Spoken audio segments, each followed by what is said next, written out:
अमावस्या और पूर्णिमा, दो बहनों की कथा। आइए जानते हैं इस कहानी के माध्यम से। पौराणिक कथाओं के अनुसार एक राजा और एक रानी थे। उनकी दो लड़कियां और दो लड़के थे। एक लड़की का नाम पूर्णिमा और दूसरी लड़की का नाम अमावस्या था।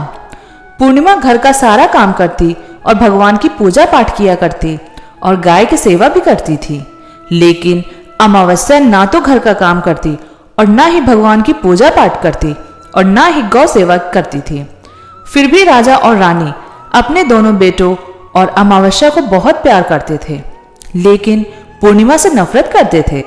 राजा के दोनों लड़के और लड़कियां धीरे धीरे बड़े हो गए। राजा ने दोनों लड़कों का विवाह करवा दिया। इसके बाद रानी ने कहा कि दोनों लड़कियां भी विवाह की योग्य हो गई हैं, तो इनके लिए भी कहीं पर जाकर रिश्ता तय करके विवाह करा दीजिए। लेकिन अमावस्या का विवाह किसी बड़े घर में करना और पूर्णिमा को किसी गरीब घर में देना, क्योंकि पूर्णिमा को घर का काम करना और भगवान की पूजा पाठ करना और गाय की सेवा करना यही पसंद है। अब रानी ने राजा को दोनों बहनों का रिश्ता तय करने के लिए भेजा, तो राजा अपने पड़ोसी राज्य के राजकुमार से अमावस्या की शादी का रिश्ता तय कर देते हैं और उसी गांव में एक गरीब लड़के से पूर्णिमा की शादी का रिश्ता तय कर देते हैं।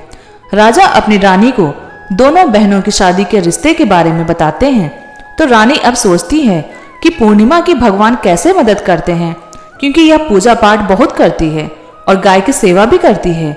लेकिन पूर्णिमा के भाई और भौजाई पूर्णिमा से बहुत प्यार करते थे, क्योंकि पूर्णिमा उनका घर के काम में हाथ बटाती थी और अमावस्या उन पर अपना रोब जमाती थी। राजा इसके कुछ दिनों बाद ही उनका विवाह करवा देते हैं और जब राजा और रानी उन दोनों लड़कियों को विदाई देते हैं, तब अमावस्या को विदाई के समय बहुत सारे धन दौलत देते हैं और पूर्णिमा को कुछ भी नहीं देते। इसके बाद दोनों बहनें अपने अपने ससुराल चली गईं। अब एक दिन अमावस्या ने अपने घर शिव चर्चा रखी, जिसमें उसने पूरे गांव वालों को अपने घर बुलाया, लेकिन पूर्णिमा को नहीं। जब गांव की औरतें अमावस्या के यहाँ जा रही थी, तब पूर्णिमा अपने दरवाजे के बाहर बैठी हुई थी। तो उन औरतों ने पूर्णिमा से कहा कि तुम्हारी बहन के यहाँ शिव चर्चा है, तुम नहीं चलोगी क्या? पूर्णिमा ने कहा, मुझे तो बुलाया ही नहीं, मैं कैसे चल सकती हूँ? औरतों ने कहा, बुलाया नहीं तो क्या हुआ, वहां तो भगवान की शिव चर्चा है, तुम चलो हमारे साथ।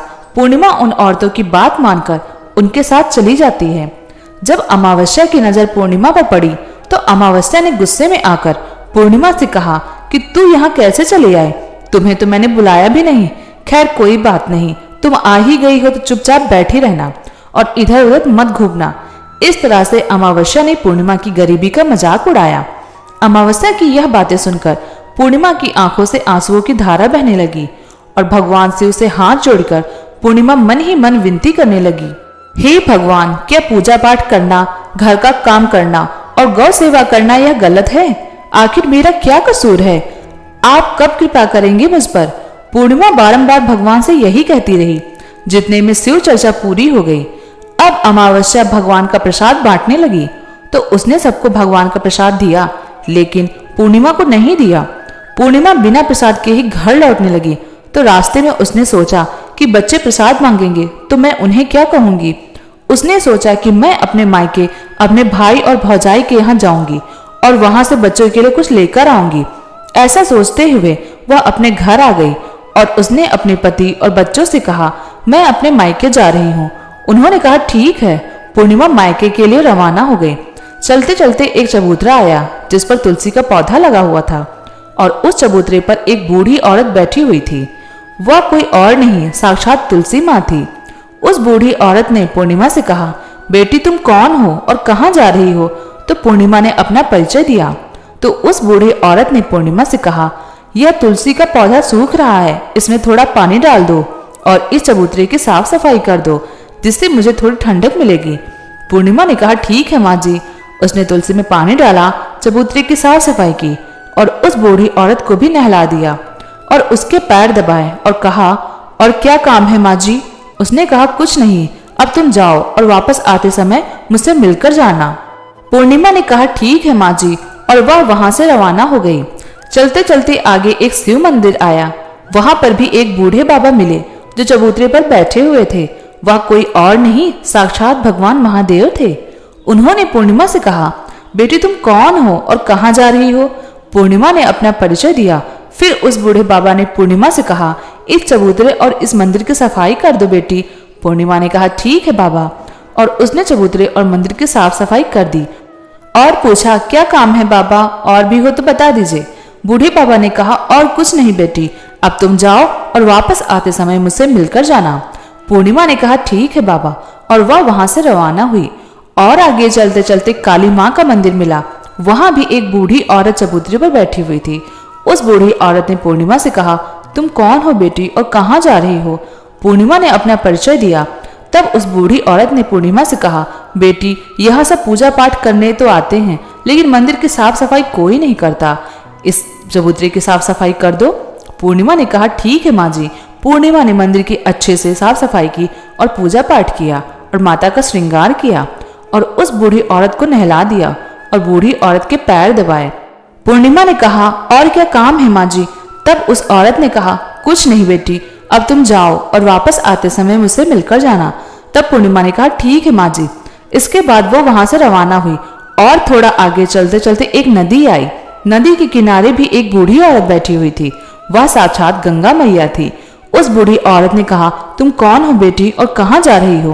पूर्णिमा ने फिर से अपना परिचय दिया। इसके बाद उस औरत ने पूर्णिमा से कहा, इस नदी पर स्नान करने तो सब आते हैं, लेकिन यहाँ की साफ सफाई कोई नहीं करता, इसलिए तुम इस किनारे पर साफ सफाई कर दो। पूर्णिमा ने कहा, ठीक है माँ जी। पूर्णिमा ने वहां पर साफ सफाई की और उस बूढ़ी औरत के पैर दबाए और कहा, क्या काम है माँ जी? उस बूढ़ी औरत ने कहा, अब बेटी कुछ नहीं, तुम जाओ और वापस आते समय मुझसे मिलकर जाना। इसके बाद पूर्णिमा नाव में चढ़ने लगी तो नाव फूलों से सजी हुई थी। वह नाव में बैठकर नदी के दूसरे किनारे पर उतर गई। इसके बाद वह अपने पीहर के घर पहुंच गई। वहां पर पूर्णिमा के भाई भौजाई ने उसे देखा तो वह बहुत ही खुश थे और उन्होंने पूर्णिमा की बहुत खातिरदारी की और खूब सारी बातें की और कहा कि बच्चों को भी साथ लेकर आती। इसके बाद सब खाना खाकर सो जाते हैं और सुबह जब पूर्णिमा ने अपने ससुराल जाने के लिए कहा तो भाभीियों ने उसे एक लाल साड़ी दी और एक थैले में बच्चों के लिए कपड़े और खाने पीने का कुछ सामान रख दिया और कहा कि तुम बहुत दिनों के बाद आती हो, जल्दी जल्दी आया करो। पूर्णिमा ने कहा, ठीक है। इसके बाद पूर्णिमा की भाभीियों ने पूर्णिमा के हाथ में थैला दिया और कहा कि जाओ और वापस जल्दी आना। इसके बाद पूर्णिमा वहां से रवाना हुई और उसी नदी के किनारे पर पहुंच गई। नाव में बैठकर नदी के दूसरे किनारे पर उतर गई।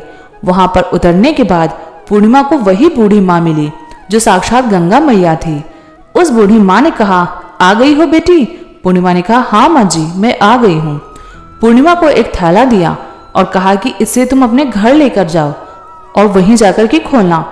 पूर्णिमा ने कहा, ठीक है माँ जी। अब पूर्णिमा के पास 2 थैले हो गए। उन्हें लेकर वह वहां से रवाना हुई। पूर्णिमा अब आगे बढ़ी तो वही काली माँ के मंदिर आया। वहां भी काली माँ बूढ़ी माँ के रूप में बैठी हुई थी। उन्होंने कहा, आ गई बेटी पूर्णिमा? पूर्णिमा ने कहा, हाँ माँ जी। काली माँ ने भी एक थैला दिया और कहा कि इसे घर ले जाकर ही खोलना।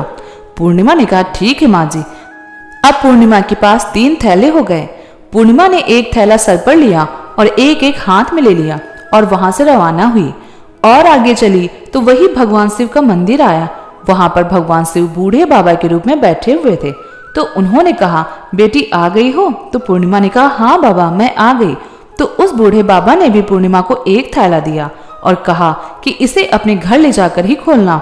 पूर्णिमा ने कहा, ठीक है बाबा। अब पूर्णिमा के पास 4 थैले हो गए।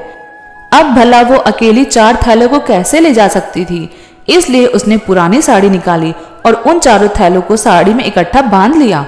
और अब पूर्णिमा वहां से रवाना हुई और थोड़ा आगे चली तो वहीं तुलसी माँ बूढ़ी औरत के रूप में बैठी हुई थी। उन्होंने कहा, बेटी आ गई तुम?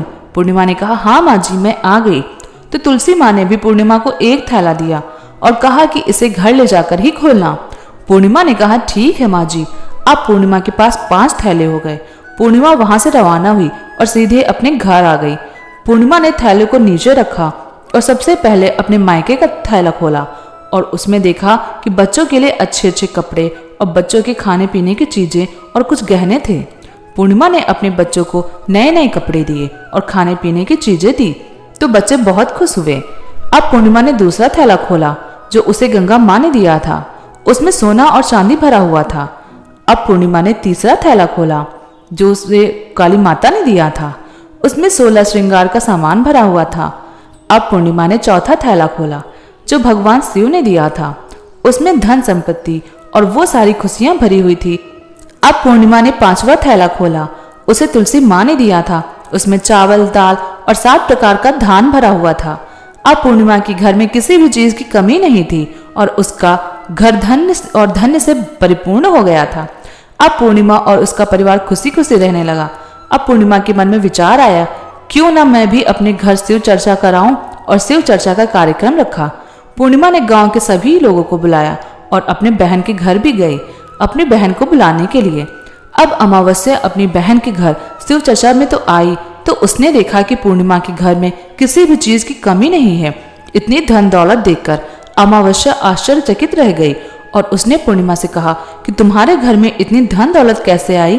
पूर्णिमा ने कहा, देखो बहन, तुमने शिव चर्चा रखी और उसमें मुझे नहीं बुलाया, तो मैं भी बिन बुलाए तुम्हारे घर आई और तुमने भगवान का प्रसाद तक मुझे नहीं दिया और तुमने मेरी गरीबी का मजाक भी उड़ाया।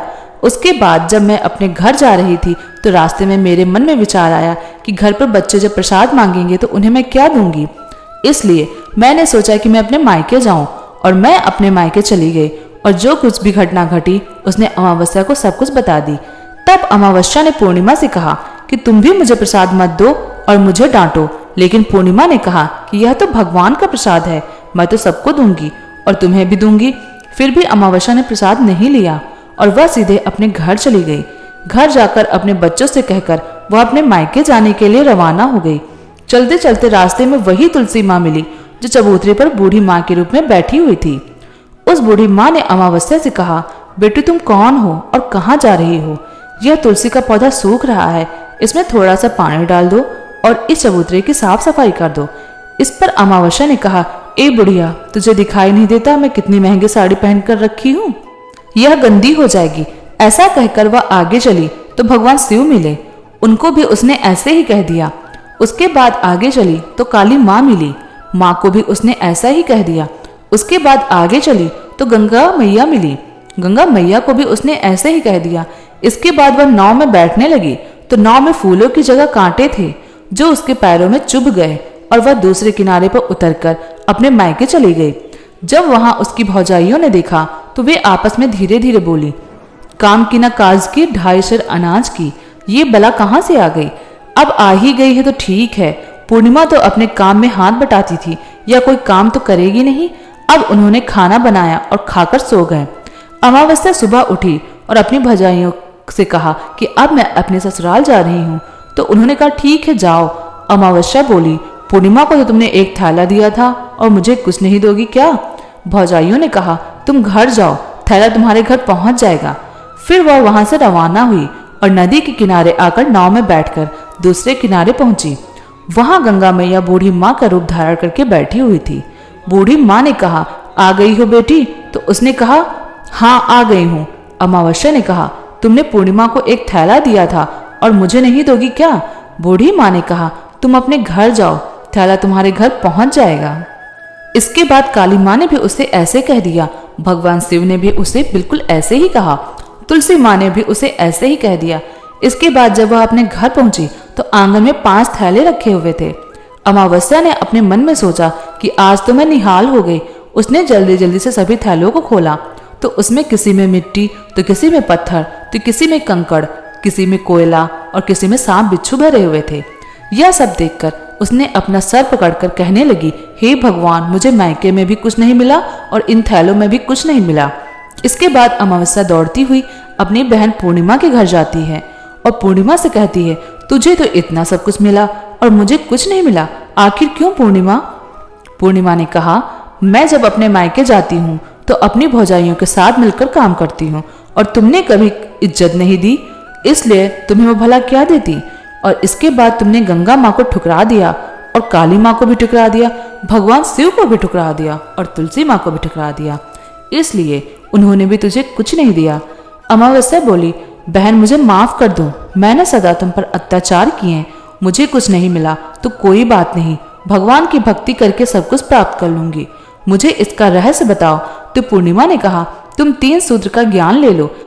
पहले सूत्र में दया मांगना और दूसरे सूत्र में चर्चा करना, तीसरे सूत्र में 108 बार ओम नमः शिवाय का जाप करना। बहन, भगवान ने जो 3 सूत्र दिए हैं इनको अपने हृदय में बसा लेना।